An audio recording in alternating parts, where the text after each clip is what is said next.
Congratulations for making it through these lectures. You've now had an introduction to some central concepts. As you encounter these concepts again and again in law school, you'll naturally become more adept at manipulating them. But having an initial understanding is very likely to help you digest the rules that you encounter in your class materials. Of course, there's some arbitrariness in what gets included and excluded in any attempt at defining a canon of foundational concepts.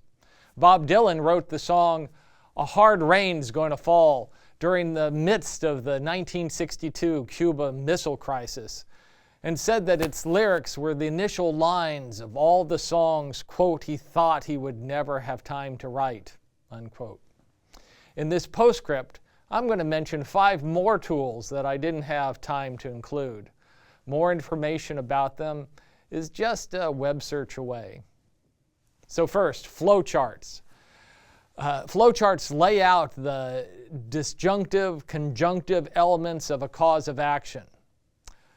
Rule 403, probity versus prejudice. This rule tells you, it's a rule of evidence that tells you that there's a basic tension between some pieces of evidence that are both relevant and provide probative evidence, but also might prejudice the jury. I think of, as a canonical example, a bloody photograph.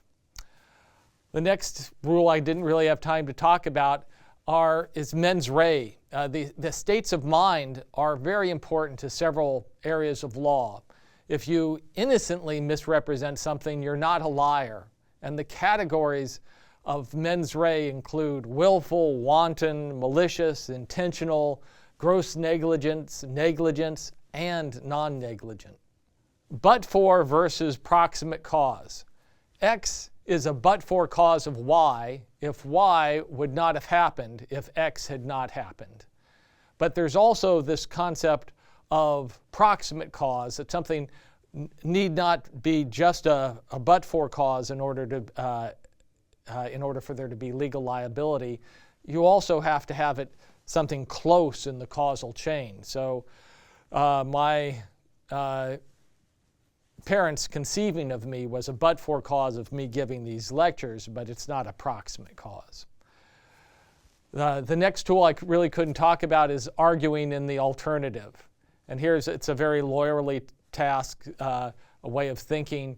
If you're accused of murder, you might respond, I didn't do it, but if I did, I was drunk, and if I wasn't drunk, it was in self-defense, arguing in the alternative.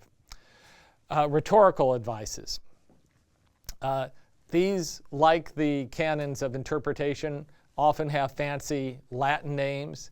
It turns out that Ward Farnsworth has a great book on these two.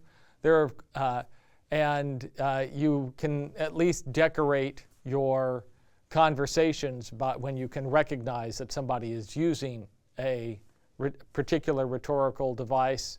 And once you know them, it's easier for you to deploy them yourself in your writing and in your oral advocacy. I wish I had had time to teach you about some specific rhetorical devices.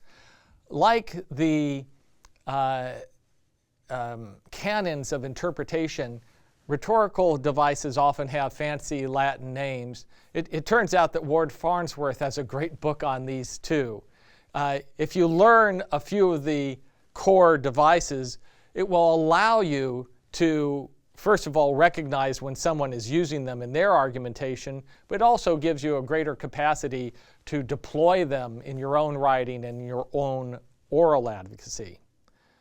So, there are, of course, many, many more tools, but having this introduction to the 30 or more rules that we've already gone over, you're in a much better place to go out and start learning them yourself. Thanks for sticking it out with me.